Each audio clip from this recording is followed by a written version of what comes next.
Welcome, everybody.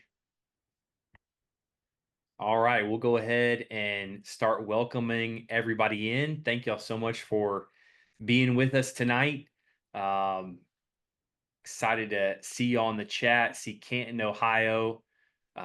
See Come somebody said, on. "Hey, Pastor Alex." Gracie said, "Hey, back to you." Let us know where you're watching from. I would love to engage with y'all a little bit in the chat. I want to just introduce myself for those of you that don't know me. I will be filling some big shoes tonight, trying to at least. But I'm going to be hosting tonight. Dr. Galloway is not going to be with us. But my name is Alex Suber. Been a part of the Destiny family for quite a long time. Actually graduated from DLI in 2014, and I'm just privileged to serve Destiny any way that I can. And we have a guest tonight with us, Pastor Brian Larson. I'll introduce him here in just a moment, but want to let everybody get hopped in. I see Crowville, Louisiana, North Little Rock. I see Oasis Fort Church, Worth. What's up, Fort Texas, Worth? Akron, Ohio. Come on. See some Monroe. Come on. What up, Christchurch? Shout out. Christchurch. We love Christchurch. See some names that I know.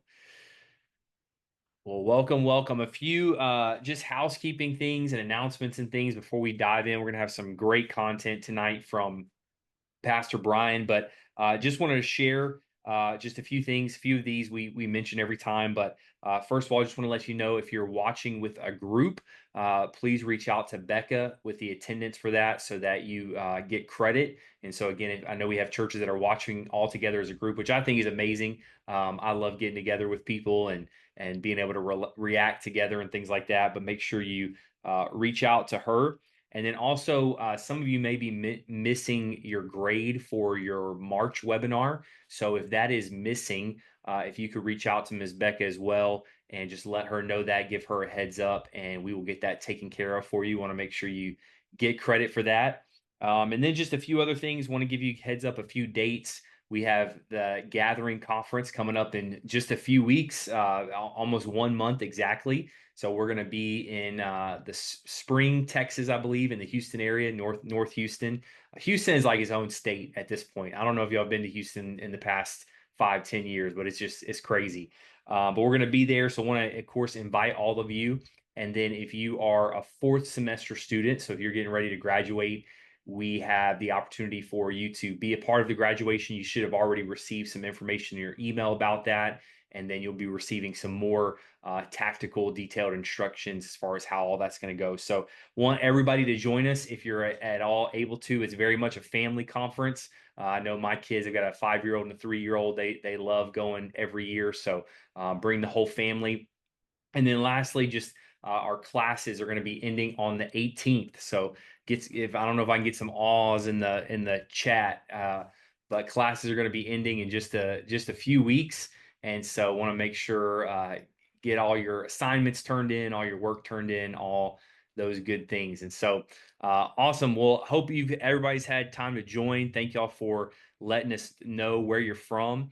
And hey, I'm just going to ask. I don't know if you normally do, but just stay participatory in the chat tonight. I want to, me and Pastor Brian, we're from a little bit of a Pentecostal background, so we like to talk Holla back to you at your a little bit. boy. Come on, preach it or amen or a good well, something like that. Participate in the chat, and then also we're going to have Q&A at the end, and so should be Cody a. Holly said, come on, somebody. What up, Cody Holly? Here we Let's go. go. There we go. Cody Holly. Oh, we need it. Let's somehow get Pastor him in on Cody. the organ. Pastor Cody. How do we plug that in? I don't know. We We want got to Cody figure out Holly that. on. I need Cody on the keys and that, That's that right. man a mic. Come on. Well, along with the chat, we have the Q&A, and so I want to encourage you guys, as things pop up, go ahead and drop it in that Q&A. You don't have to wait until the end to put it in there. We will wait till the end to get into the responses and discussion with that Q&A. But I'm a big fan of, like, hey, when it comes to your head, drop it in there. That way you can just stay focused on the content as it comes up. So again, thank y'all for being on. We're gonna dive into the content. Really thankful and honored to have the Pastor Brian Larson with us tonight. Come on, And somebody. I'm not going to give a full bio. Many of you know Pastor Brian. He's been a part of Destiny for a very long time. We were just talking about that before we went live with everyone. He's now the senior pastor at New Life Church in the North Dallas metro area, Come on. and doing incredible things there. Launched just, what was it, 2 or 3 months February. ago Yeah, officially? February. Yep. First of February. February officially launched, and so is now senior pastor. But when I tell you guys, has so much experience leading teams, leading staff, leading churches, speaking into leaders as a general. And so we believe everybody on here is a leader. Even if you're leading yourself, you are a leader. And so we are very honored to hear from Pastor Brian tonight about how we can grow in our leadership and in our influences. So welcome. Let's give it up for Pastor Brian in the chat, and you take it away whenever you're ready. Man, thank you. Thanks, Alex. It is so awesome to get to do this. Having been a part of Destiny family for so long, Dr. Phil, Dr. Phil Brassfield, Dr. Landon Galloway, all the doctors, we love them. Honestly, such special people in my life. I wouldn't be who I am today without the Destiny family and doctors. They're very special to me and my family. So I'm excited to share with you all tonight. And as Alex said, it's just been my leadership journey has been a wild, crazy, awesome journey, just like many of yours. And I'm so grateful. I wouldn't take anything for it. Don't want to go back through some of it, but I'm so glad. Alex said this to me right before we jumped on. He just said, you've got some experiences. And I told him that I'm an old mentor of mine and his family. He knows well. He told me this. He's in heaven now, but he told me, he said, that experience is what you get when you didn't get what you wanted. So just for the record, I got a lot of experience because there's been some seasons I've wanted different outcomes than what I got. But I'm excited to share with you tonight. My wife, Ashley, and I just celebrated 19 years of marriage last month. And we have two little miracle babies. They are 6 and 4, Paxton and Callan. And I hope if we haven't got to meet you at the gathering, we will be there, our whole family, our whole crew. So we'd love to meet you in person. But I love these environments because we're talking to leaders. Leaders, as Alex said, all of you are a leader in some form, some way, whether you're leading your home, you're leading a team, leading a church, leading on your job. You're a leader in some way. So we want to feed that side of you tonight, and we want to pour into that. Hopefully you leave this better and bigger in some area of your leadership. Tonight I want to talk to you about this. This is in the vein and the spirit of experience is what you get when you didn't get what you wanted. I want to share with you 5 questions that increased my leadership influence. 5 questions that I've had to ask myself or that were asked of me that helped my leadership influence grow and increase. And I want to talk to you about influence because as leaders, that's what leadership is. You can be a leader, but not have leadership, because leadership is really influence. Every leader needs influence to move people forward, to lead other people, to accomplish the goal. In fact, I think it was Maxwell who I heard first say that if you call yourself a leader and you turn around and no one's following you, you're just really going for a long walk, because leadership is influencing other people. It's about collectively moving people forward. In fact, my definition of influence is influence is my ability to create change in someone's performance, their development, or their character. So that's for me as a leader, if I'm going to really influence people, I'm going to be able to make change, create change in them, in their performance, in their development, or in their character. Because what I found as a leader is there have been certain seasons where I knew what I wanted to get done, but I didn't have the influence to get it done. So I'll say it like this. You can have the intellect you need to accomplish a goal or a mission and not have the influence to accomplish that. And so it really takes both. It takes the intellect and the influence to really get something done.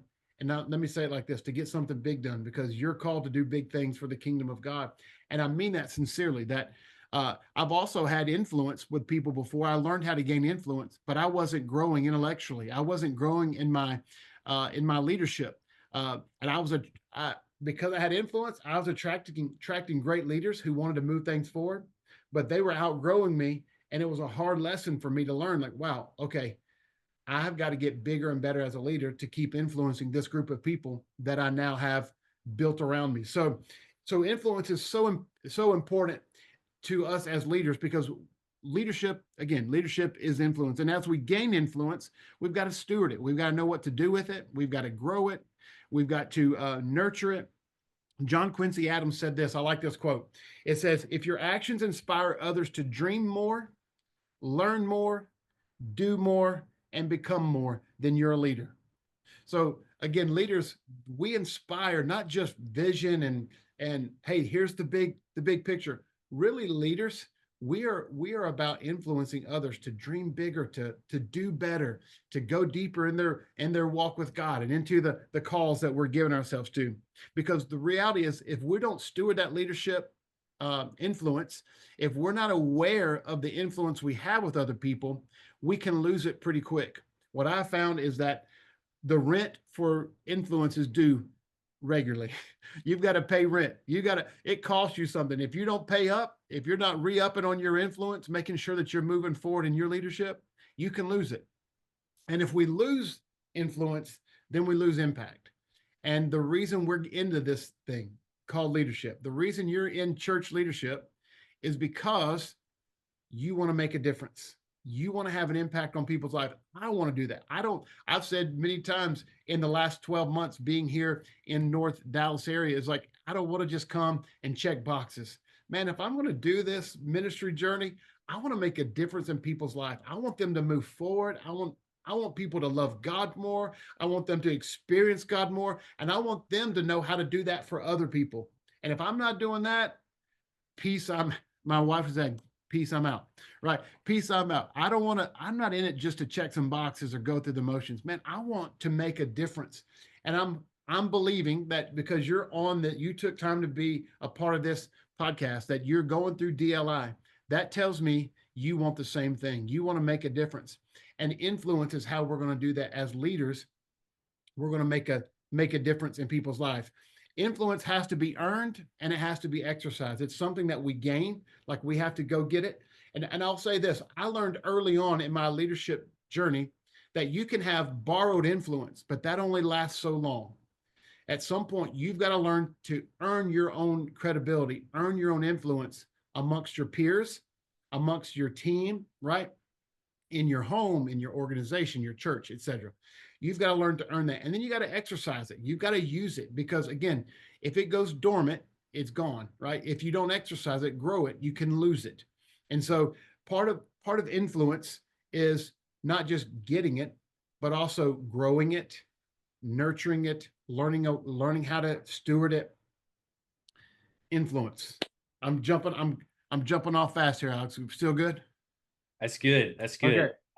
Okay. So influence, our influence is got to be, and here's what I'm going to talk about in just a moment, is that our influence really, if you are going to become aware of it, then if you're really going to value your influence, you've got to know your influence really is about something bigger than you.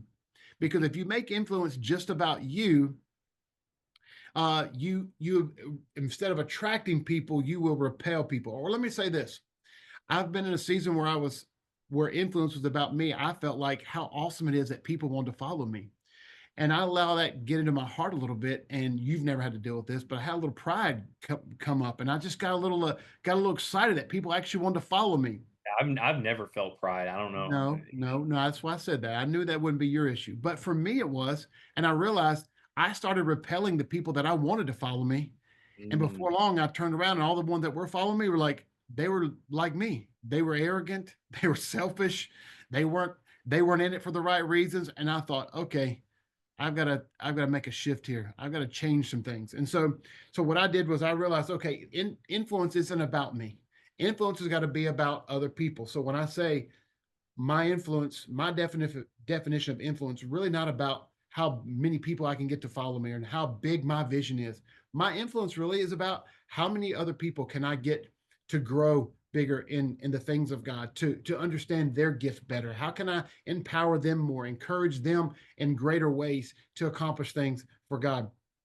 Your influence as a leader is built when this, and I'm going to jump into the 5 questions after this. Your influence as a leader is built when others feel valued, and then they feel your value, or you could say they recognize your value, but really your influence is growing. That's when it starts to grow. When people realize, okay, you value them, you care about them, right?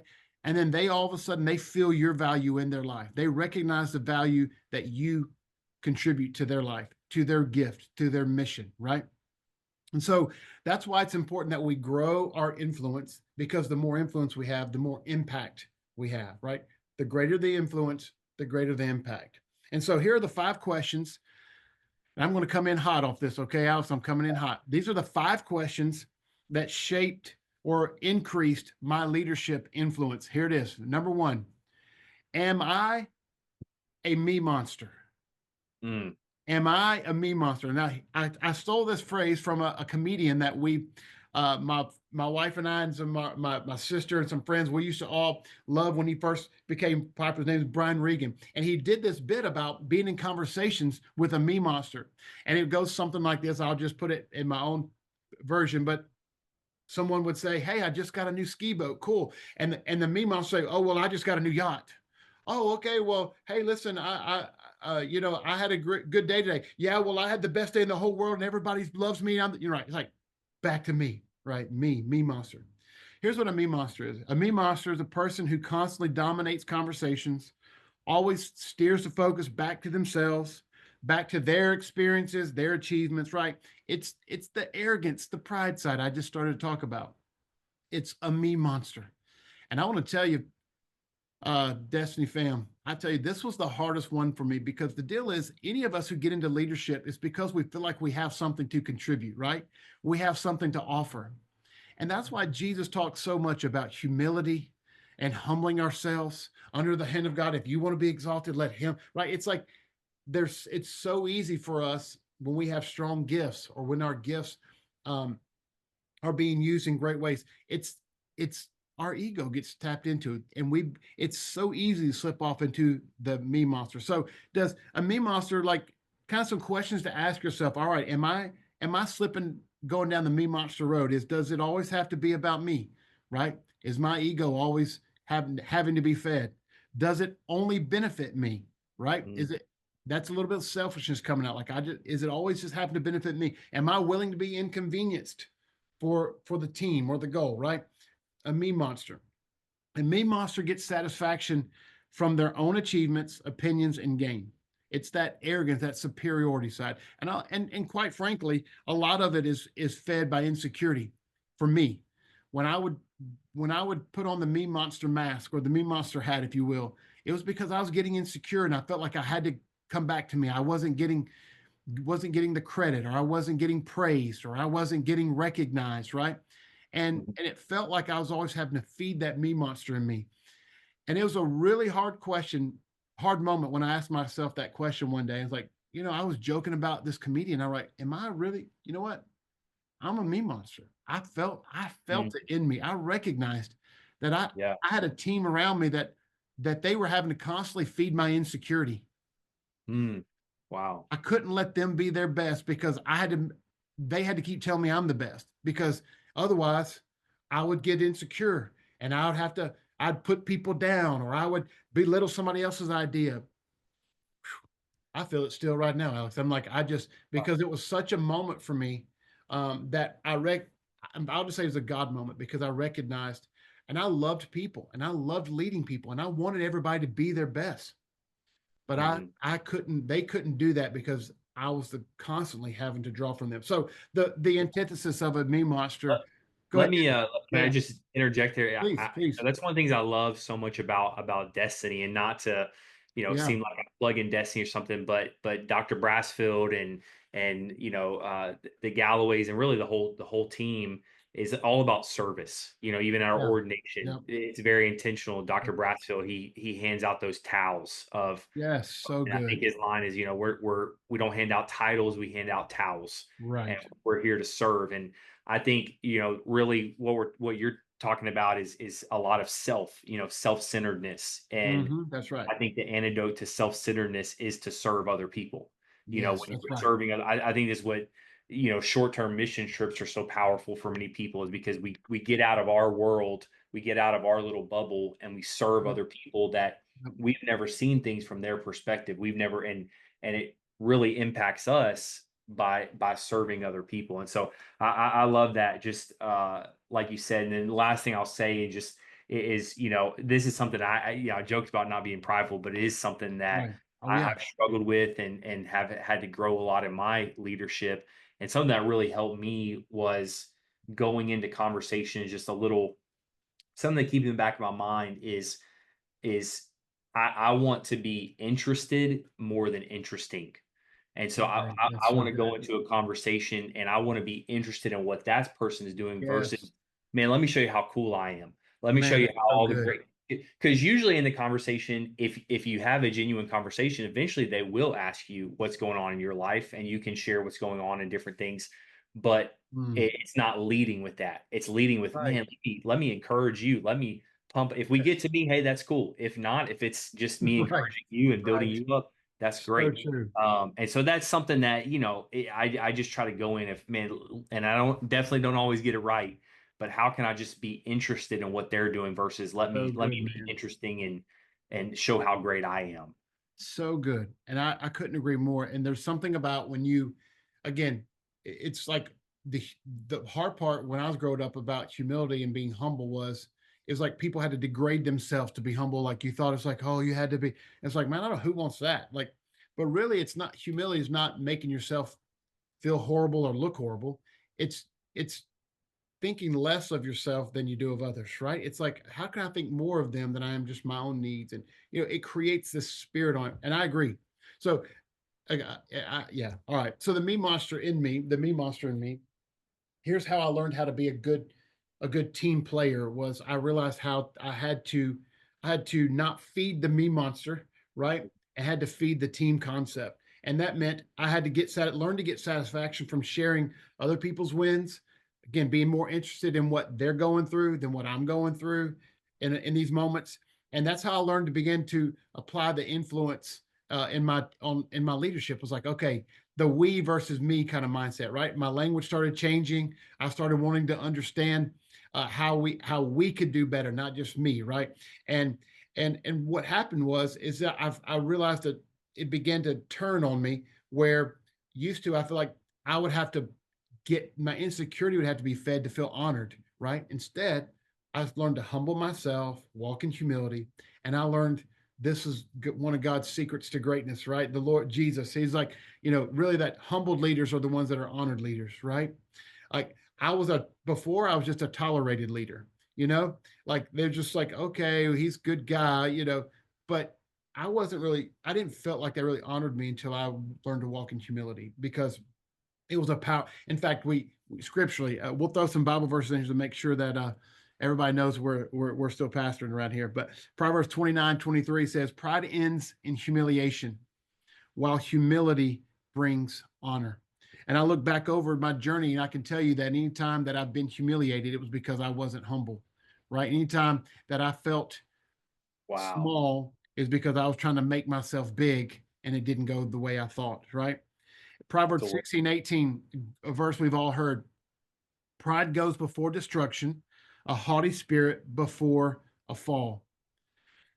What I found is that when I'm operating in pride, I'm trying to build something for Jesus, whether it's in our church, in our home, even on our jobs, is that when we're trying to build something for Jesus and we're doing it and we're operating in pride, what God is trying to construct, our pride just destructs it, right? It mm, takes a brick. It's like, okay, we make a little progress, but in our leadership influence, if we're operating in pride, we begin to take apart what we've been trying to build. It sets us back.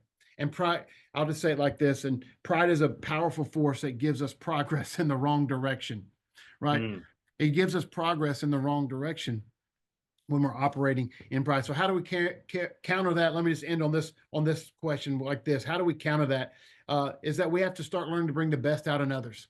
We've got to train ourselves as leaders to look for the best in others and bring that out in them, right? How do we develop them? How do we encourage them? How do we equip them? And so let me just ask you, who are you championing right now? If you want to grow in your leadership influence, who are you good. championing, right? Who are you going after? Who are you trying to encourage? Who are you bringing along with you on this journey and pouring into them and equipping them, right? Who are you empowering? Telling them how awesome of a leader they are, feeding them. And so our leadership is not just about our success. Leadership influence is about the success of others around us. And so I encourage you. I encourage you to make sure. Here's how you defeat the me monster: is you get the focus off of me. You start learning to develop and equip other people. Right? Don't feed the me monster. Starve that rascal. Let him, let that thing die off. Okay. 5 questions that increased my leadership influence. One was, am I being a me monster? Right? Here's another one for you. Here's another one. Am I comfortable with complaining? This is Wow. interesting to me because leaders, we are conditioned to be problem solvers, and to solve a problem, you've got to know about problems. And so, as problems came to me, and they would come to me, I learned that I wasn't just solving problems; I was making problems worse because I enjoyed people. I enjoyed just talking about the problems, the complaining, the problems. It was just like, oh yeah, when they did that, tell me more about that, and I would feed this, right?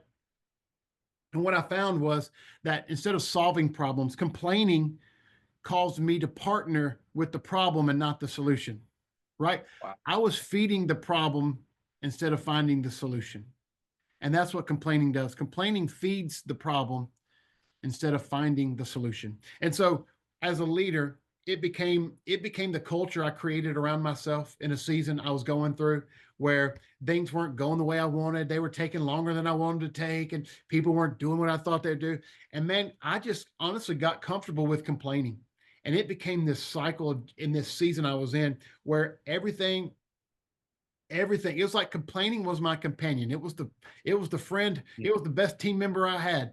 And just negativity, right? I just became negative and just complained. And it was a tough moment for me when I realized, like, oh man, i think I think that complaining has become comfortable to me instead of trying Mm. to solve it, instead of Wow. trying to. And then what happens again, that's what I said earlier about the last one, is I look around, I realize, man, I've got a bunch of complainers around me.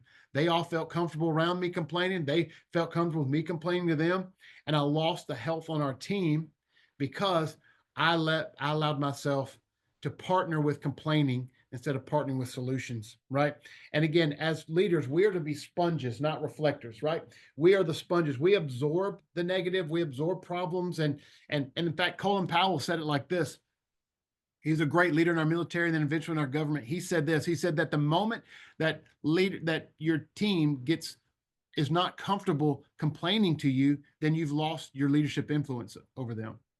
So in other words, Mm. part of our leadership influence is people coming to us with problems. Right. However, to increase it, to grow your leadership influence, you've got to learn how to deal with complaining in a healthy and a right way. Because if not, we end up losing our impact, losing our influence, and losing our impact. Complaining in itself creates its own culture, and that's what I found happened. Is I created a complaining culture around me, and I got frustrated one day with someone who's sitting at a table with me in a meeting, and I'm sitting across from this paid staff person, leads a team on our staff, and I was so frustrated with his negativity and complaining and just the slant on everything he said. And I could feel, Alex, I don't know, this is God. I don't think this is godly, but I could feel the back of my neck getting hot. I was Right. like, what in Right. the world? I'm about to go off. Yep. And man, all of a sudden, in God's wonderful, gracious way, it just dropped in my heart. And it was like, wow, that he sounds like me. Mm. I realized what was driving me crazy about this leader on my team was what he had gotten from me, what I had given him permission to be. Mm. And I realized, okay, I took ownership in this moment, and I realized I can't be mad. How can I be upset at him? He's doing exactly what I've shown him to do. He's Mm. emulating his leader. And Right. here I am about to go off, and I realized, okay, all right, I've got to do some reality check. And so I just did a little bit of heart check. I dug into the word a little bit. I dug into some leadership principles. I'm like, all right, how do I dig myself out of this hole? And first of all, I just had to say, okay, I'm going to no longer be comfortable with just complaining in my own leadership and the leadership around me. And it took me a little time to get real with myself, walk through it. Philippians says, do everything without complaining and arguing. Okay, if it's a Bible principle, then I'm going to develop some conviction on it. All right, then I'm not going to do it. And so what I did was I just started, I just started growing, becoming accountable to myself. My wife, I started with my wife. Hey, don't catch me on these things. Don't let me go there. And Yeah. I'll tell you, your spouse is a great accountability partner because One. there you go. I'll just leave it at that because there was a lot of accountability that came real quick in my Right. complaining around our house. So anyway, so what I found out was here's a couple things that I did to conquer the complaining in my leadership culture was I became grateful. I become Mhm. grateful. It's hard to be grateful and grumble at the same time, right? Yeah. You can't you you and I will say this, if you're always complaining, you're not going to be grateful for what you have. And so what we have to do as leaders is we have to learn to be grateful. And again, I go back and I look at some of the things that I've complained about and negative about. They were just so minor in the midst of so many major things happening.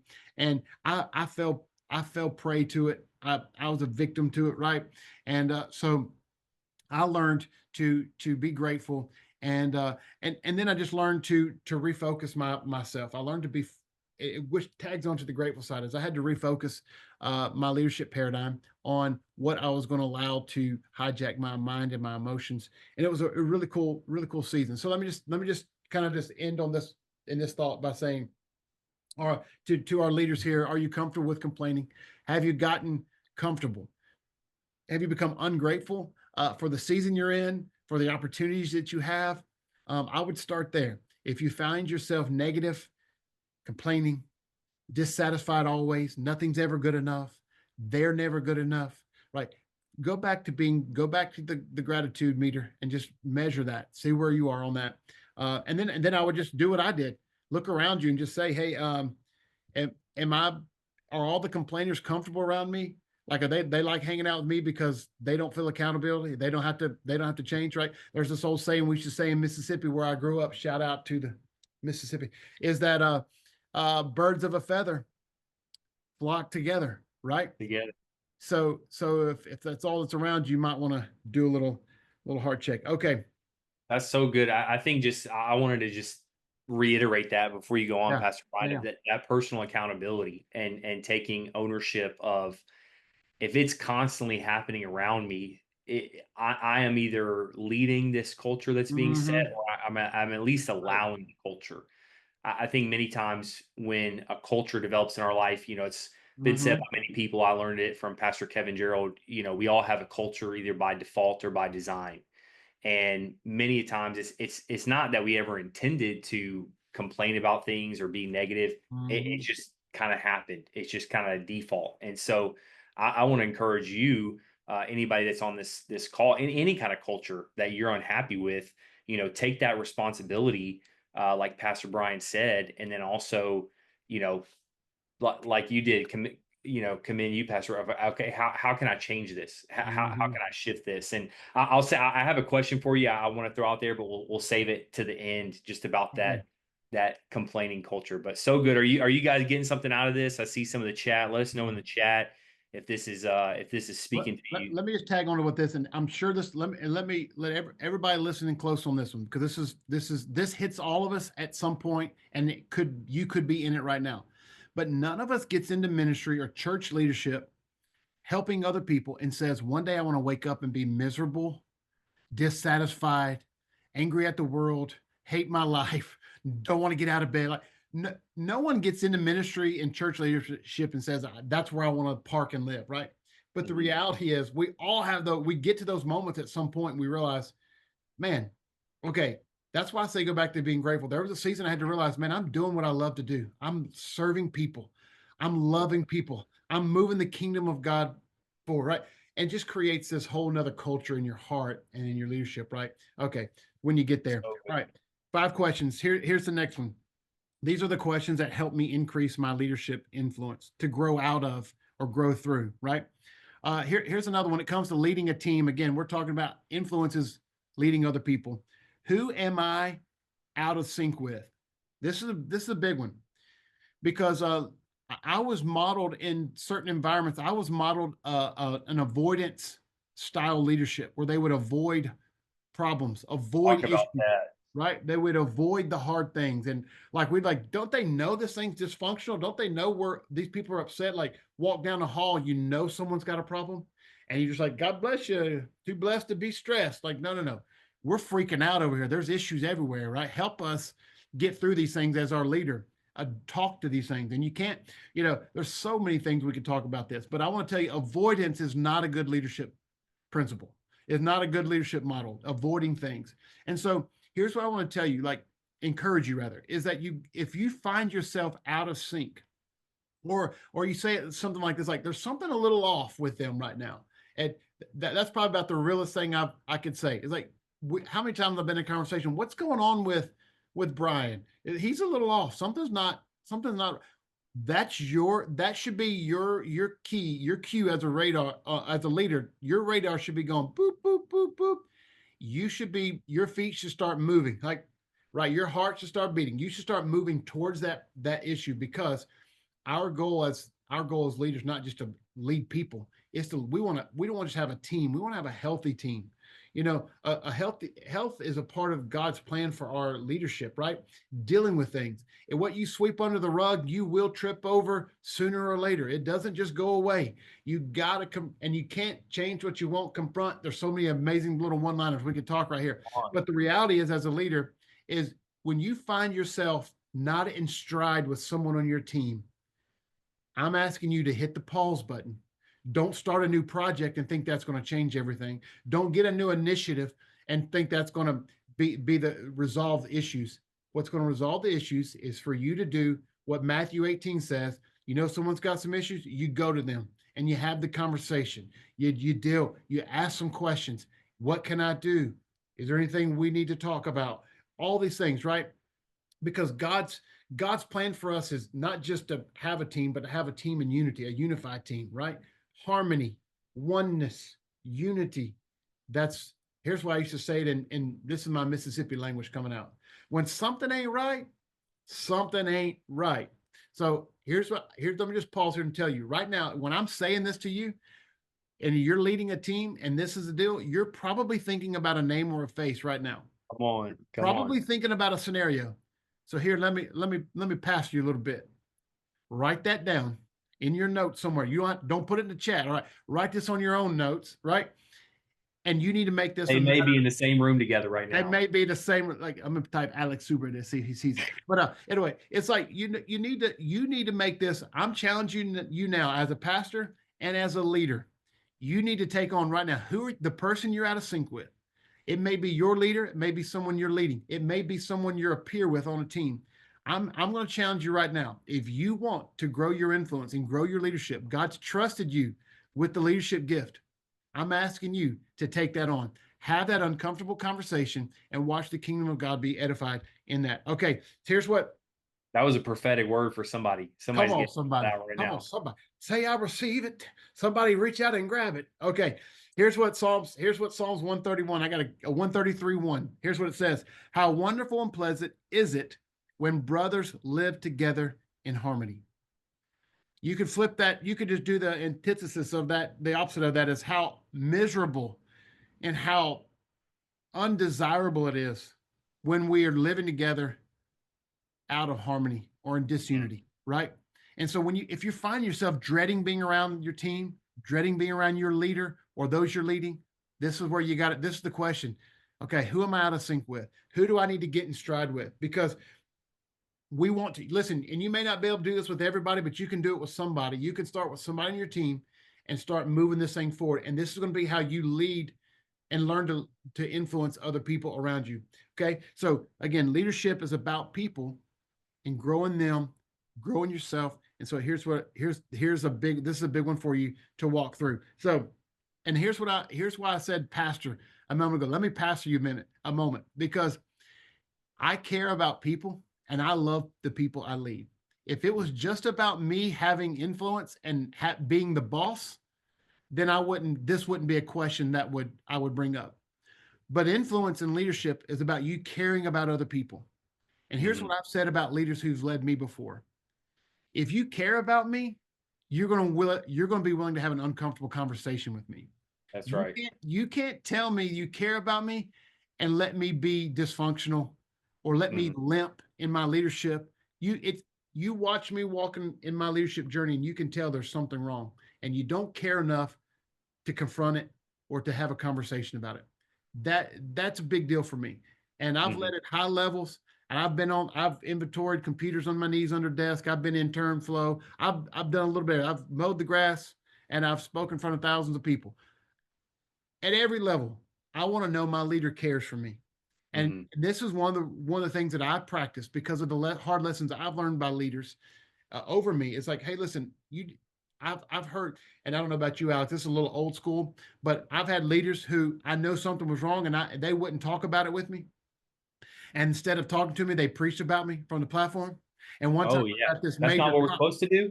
That's not bro, I thought that's how hey, we were supposed to do it. I know. Yeah. Hey, listen, if you're on this call and you never been preached about by your leader, just go ahead and be grateful right now. That'll help your heart right there. Just say, I thank God. was talking to Yeah. some young guy with a camo hat on the other day, and Yeah. See? Yeah. Yeah. But listen, I but care enough to give someone that moment. Care enough yes, about the people you're leading to give them the moment where you talk through something that's yes. out of step or out of stride. Care enough to give them grace. Care enough to give them coaching, and care enough to give them a break if they actually have goofed up. They've Mm, actually made a mistake. Like give them grace, give them coaching, give them a break. Right? If they that's good. okay, you know what? Maybe they're just burned out. Right? And here's the other side: be willing to receive grace, be willing to receive coaching, be willing to know you need to take a break from leadership for a little while to get some things straightened out. Right? Come on, Oh, good, Pastor Ryan. who am I I quick? know we got a couple more to get to, and we're going to try to get to y'all's questions, but I just wanted to say, because this is something personally I've been growing in a lot in Yep, my yeah, go leadership for it. recently, and something that we say a lot is, clarity is kindness, and so I Yeah, want to be amen. clear about what's going on. Let's talk about the problem. Let's bring real examples, not just you're having a bad attitude. Hey, instead, Yep, hey, in this meeting, you rolled your eyes and you didn't respond to that text in the yep. group chat and be clear about those things. And one thing I if you're having if great book I'm reading right now called Crucial Conversations, classic book. But one thing that it says is many people make the mistake that they think we either have to stay friends or have hard conversations, that it's impossible to do both. And that's simply not true. And I think it's even a lie of the enemy that, hey, if you want this person to keep serving, or if you want to stay in good relationship with this person, you can't address that, and that's just simply not true. There's a way, like Pastor Brian said, grace, coaching, to have those conversations that may be difficult in a great way. I'm going to stop now, Pastor Brian. You got a lot of Oh, great good. content. I'm amen over here. I agree totally. I'll wrap this up. There's so much more we could dive into, but let me just say this: if you're on a team, whether it's someone above you, someone that you lead, someone that you serve alongside of, if you're not feeling, it's Psalms 133:1, harmony. If it's not wonderful, not pleasant, it's out of Mm, sync. Something's mm, off. Something's not right. I'm challenge you as a leader. Lean into it. Take that on. Be willing to push through uncomfortable and listen. Check your heart. Get a little accountability. Get some counsel. Don't go in guns blazing. Right? Grace, humility, the things we're talking about. All right. All right. I just want to hug everybody right now in that moment because I get so passionate about that. I'm telling you, it changed my leadership because I realized again I was doing things that bad habits that I'd picked up from other leaders, and this was one like okay, all right, well, who do I need to get in stride with? Who do I need to have some conversations with? All right, here's the next one, number 4. I gotta go. I gotta go quick. Uh, where can I be bigger? Where can I be bigger in my leadership? Right. Uh, for a long time, I used to think that leadership was about just growing the organization or growing the team. And that was a mistake for me because I really realized my leadership was about me growing as much as anything. I think it's Groeschel says when the leader gets better, the organization gets better, right? And I've said it for years. Like when I get bigger, the team gets bigger, the mission can become bigger because uh, there have been times where the team or the mission has outgrown me as a leader, and I've realized, oh man, I can't keep going like this, right? So I was a young leader in big environments at one point, and I realized, wow, I lost some influence because I was immature. I had not grown in some areas. I said some things, sitting at a table with leaders that were at a high level, and I said some things, and I realized, well, I just lost that seat, and guess what? I did. I wasn't back at that table again for those conversations because I had not grown. I had access to environments I was not qualified to speak into, and instead of even being mature enough just to listen, no, I had to go ahead and say something, But anyway, so I'm saying that's a You got part. experience. That was your Yeah, bonus for that that was that my growth season. experience, right? It was a hard lesson. It's a hard lesson. So you can throw the scripture in the chat, 1 Timothy 4:13, and it talks about growing and getting better, right? And learning to take on things. And then I love this last line. It says, "Throw yourself into your tasks so that everyone will see your progress." It's the whole like what you do in private will be seen in public, right? And so this is that whole deal is about growing and getting bigger. Progress is proof that you are leaning into your gift, getting bigger in your leadership. If you're moving things forward personally and organizationally or as a leader in a team, it shows that you're getting bigger in your leadership gift, right? And I will say that progress has a price. You've got to pay the price in private so that you can reap the rewards in public, right? And they both are a part of the leadership journey, our leadership. And so let me say this too. Leading big is one of the things that is a kind of sort of a phrase that I use often is like, I got to be bigger than this. Like some people say, take the high road. Like my phrase that I use in my leadership and around our household all the time, like, look, we're going to lead bigger than that because the leading big is not about the size of an organization. It's about the size of the leader. And that's what I've learned in from church plants to mega church, fastest growing churches in America, to global itinerant ministries, best-selling authors. Like you can still be in big environments and be a small leader. And so I'm asking you as DLI students to be a big leader, to not think small, don't don't treat other people small, don't dream small, but lead big, dream big, treat others like a big leader, like someone that has a big gift on their life and wants to do big things, right? And and I can tell you this, I I've learned that you can be in a small environment, small church, small organization, and still be a big leader on how you deal with issues, how you deal with conflict, how you treat other people, how you coach them, right? Whether you're belittling them or you're building them up, right? You can be a big leader in any environment.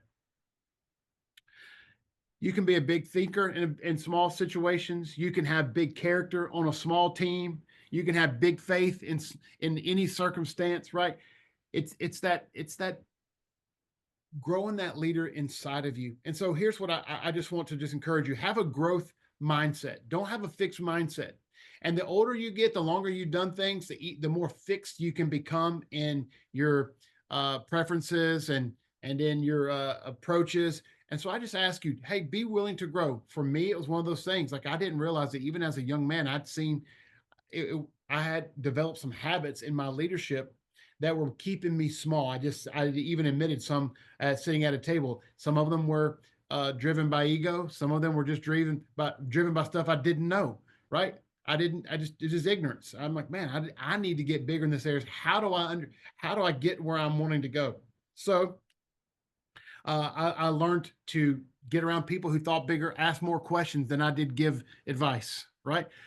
Sort of saying stuff, I ask stuff, and I learned to listen a lot more than I talked. Right? All those simple things. But if you're not careful, you will lose leadership influence because you're not growing, you're allowing the team or the organization to grow beyond you, and you're not staying ahead, or at least staying up with it. So don't here's the deal. Don't To be bigger, resist smaller thinking, smaller attitudes, small minds. Don't let progress get swallowed up in your leadership by petty things, right? Don't be petty. Don't get hung up on little things. Learn to get past that thing. Every big leader that I've ever been around, petty just not on their list. They don't even make their to-do list. Following up, chasing rabbits and little things. People who da da da da like grow past that. Get past that. You've got a mission. You've got a vision. you're leading at a high level, right? Okay. So and then here's what I'll say about this. What I've learned is that people that have God has used to grow me. You hear this verse, iron sharpen iron, and when that happens, there's some sparks, right? Well, I learned to avoid sparks. I didn't like the conflict. I was like, oh no, this wasn't good. Don't make me better. Don't make me sharper. I'd rather just stay dull than have sparks. And Wow. so here's what I want to say to some of you. Some of the tension you feel with a leader or a peer in your life is actually part of God's plan. Right. Don't avoid that tension. Don't avoid the sparks, because sometimes there's divine purpose in those sparks, right? There's shaping that happens in those sparks. And then and this is the last thing I'll say is, don't make an enemy out of the people God's using to grow you. Let me say that again. Come Do on. not Say it make again. an enemy out of the people God's using to grow you. One of the biggest mistakes I made in my leadership was despising people that God had put in my life to develop me. Mm, And if you're not careful, you'll stay stuck because you're not willing to be challenged. You'll stay stagnant because you're not willing to be coached or to be instructed or to be stretched, right? Instead, you wake up and everybody that's been for you trying to grow you, you've made an enemy out of them. You don't want anything to do with them because they make you uncomfortable. They say things you don't like, right? And okay, I got to pull back a little here, get a little fired up on that one. come on. No, you're good. Come on. I want you to, I know we're coming up on time, but one thing that always strikes me is the difference between amateurs and professionals. Professionals pay people to correct them, and then Right. amateurs get upset when people to correct them. Come on, man. So, Come on. So good. LeBron, or these great athletes, great, Yes. Olympians, they literally have people every day. They're like, "Hey, the way you made that shot wasn't that good." And it's like, "Man, what are you talking Right. about? What championships have you won?" But that's what it takes to be the best. Yep. Yep. Amen. All right, I'm going to end. You said time. I'm about to end. Here's the last one, number 5. I just want to give it to you, and I'll go fast, and then we can ask any questions. The last one that helps shape or increase my leadership influence was this question that I've had to ask myself more than once: is why am I here? Why am I here? Why am I here? This is the conviction part of everything that we do as church leaders, as Christian leaders, Christ-like leaders. Is I love it about Jesus. He knew why he was here on earth. He knew his mission. And he said, look, I've come to seek and to save that which is lost. Mhm. Everything I'm going to do, everything that I'm going to do on earth is about this right here. This is why I'm here, to seek and to save, to give my life for others, right? And because of that, it brought clarity to everything else he did. And even when he was trying to get out of it, he still said, God, he said, Father, if you can't take it from me, but if I have to go through with this, I won't forget why I'm doing this, right? It's to seek and to save the lost. And so I want to encourage you, if you're in a season where you're questioning, you're discouraged, ask yourself, why am I here? Why am I doing this? Why did I say yes to DLI? Why did I say yes to serving in the church? Right? Colossians 3:23. Whatever you do, do it with all your heart, not half-hearted, not limping along, all your heart, as working for the Lord, not for human masters, since you know that you will receive an inheritance from the Lord as a reward. Your reward comes from the Lord, everybody. It is the Lord Christ you are serving. Listen, every chair you have to move and set up, it's unto the Lord, right? Every desk you have to clean, every window you wipe down. Come on, why am I here? Why am I doing this? Because I said yes to serving the Lord. Every time I have to get to church early, every time I have to unlock something or lock something up, why am I doing this? Because I said yes to serving God and making a difference for the kingdom of God. Every time I have to go into kids ministry and I have to change somebody else's kid's diaper, why am I doing this? Because I said yes to serving God and making a difference for the kingdom of God. Why am I'm on this call tonight? Because I said yes to being my best for the things of God, the house of God. And if you lose your why, you lose your way. You can't lose your why, everybody. It's your conviction. It's the cause. It's the David that shows up on the front line and says, what is there not a cause? What are you doing? Shrinking back, being afraid. Like, this is why we're here, right? For the kingdom of God, the purpose of God. And if we lose that, we lose our way. We lose our passion, right? We lose the zeal for the things of God, the house of God. And I want to encourage your heart tonight. Every one of you on this, because you said yes to God. You said, I want to serve.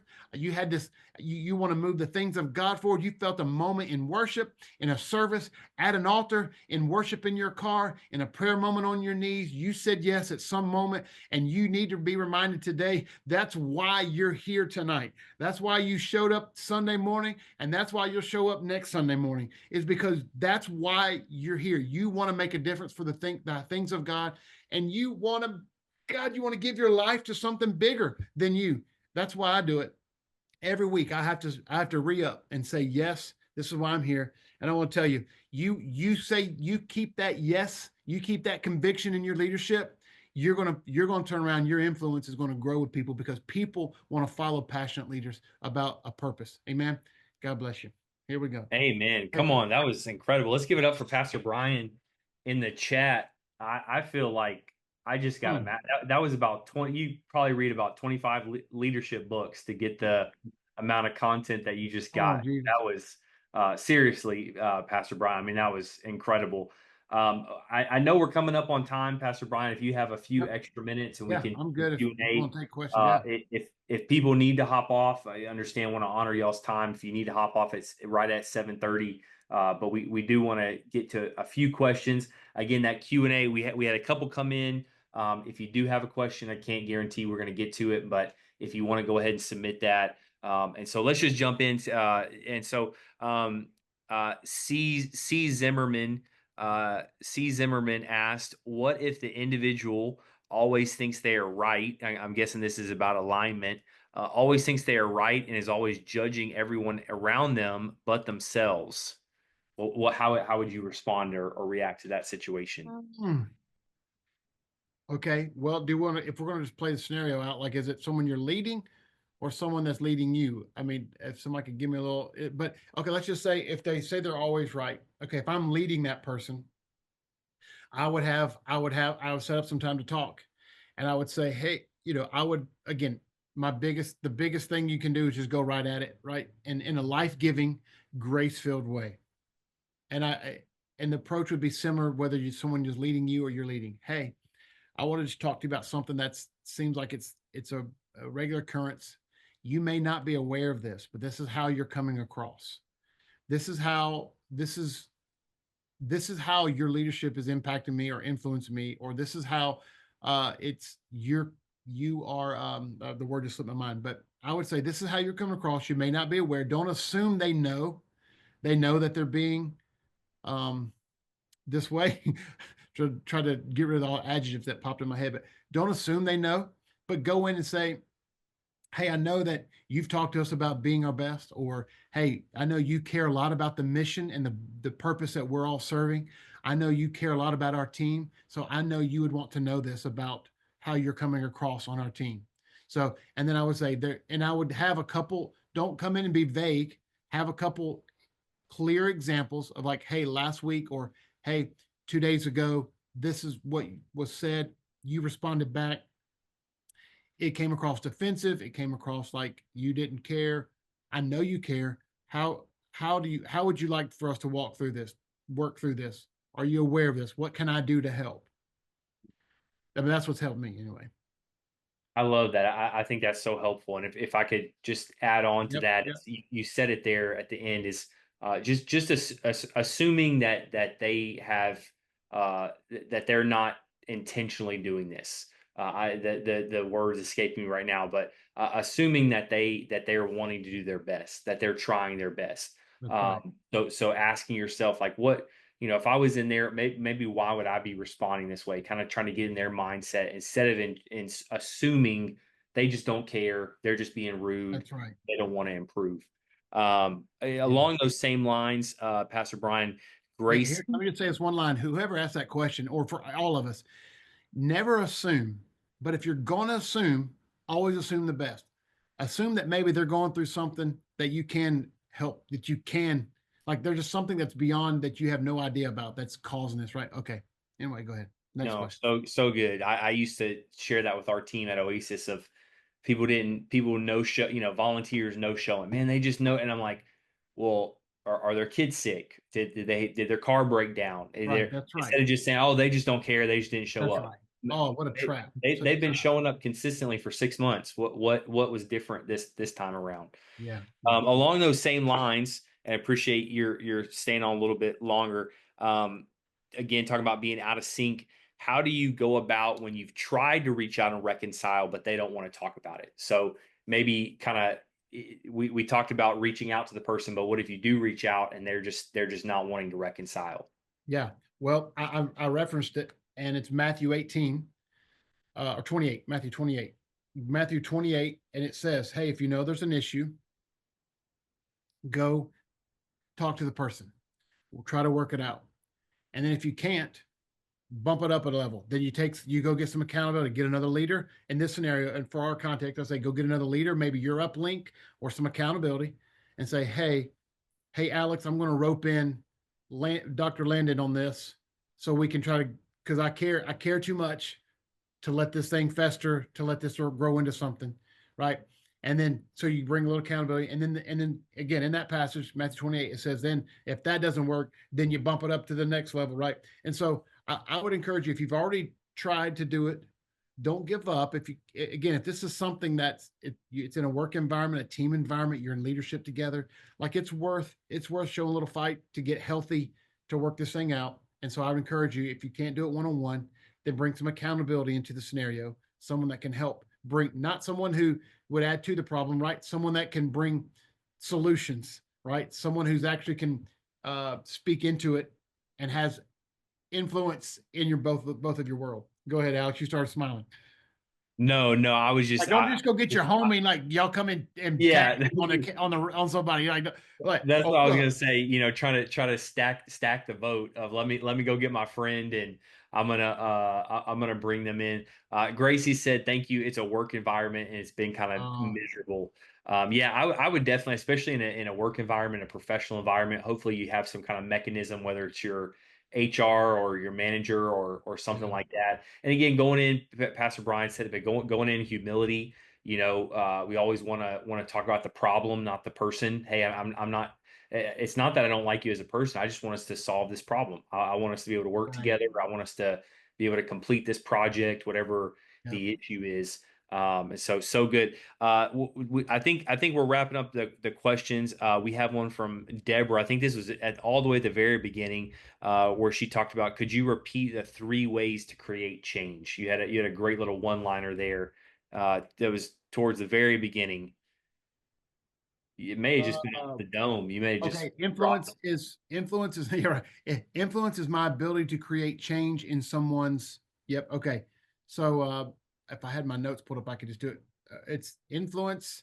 I can type it. You want me to type? Is my okay? Influence is my ability to create change in someone's performance, development, or character. So if I'm influencing someone, if I have influence in their life, it demonstrates my ability to create change in their performance, in their development, or their character. So good. So good. Well, guys, I think that's all the questions. I appreciate it. I think pretty much 100% of people stayed on a few minutes extra. Let's just give one more virtual thank you to Pastor Come Brian. on. I mean, this was like, I'm not just blowing smoke. I mean, I don't know if you thought about a book, but like this was seriously good Right, stuff. right. Maybe it's speaking Thank to you. me because I've been dealing with a lot of people that I'm leading, Ron alignment Bush. and Hey, Ron Bush. Sorry, I'm saying that conversation. to everybody. Go ahead. Go ahead. Hey, shout out. So getting a ton of great feedback again. Thank you so much, Pastor Brian. You want to give a shout out? Anybody give your social or your YouTube or anything like that if Oh you want man. to check out some Yeah. stuff from you. My name is Art. Hit me up on social media. I'm getting better at it, man. This is going to be the second half of this year. Social media emphasis. Our team we talked about. Okay. Anyway, Brian Larson is my name, at Brian Larson on Instagram, Facebook, at Brian Larson. Our If you're ever in the North Dallas area, look us up, newlifedfw.com. But I think our handle is newlifedfw on Instagram. We'd love for you to follow us there. Keep us posted in your world. Love Yeah, y'all. Thanks for letting me be a build, part. building a great church in Louisville. Come on. Doing great things. Well, hey, we appreciate y'all so much for being on. Again, if you are at conference, Would love to meet all of you and get to know you a little bit better. So again, we thank y'all, and just make sure those few things I said at the beginning about submitting your attendance, and if you are graduating, getting all that information to our team. We want to make sure we can celebrate you and honor you. It's going to be a great time this year at conference. We've got some special Oh, stuff planned, so can't wait to see y'all. And again, thank you so much, Pastor Brian. Y'all have a great rest of your evening. see you all at the gathering. Bye bye.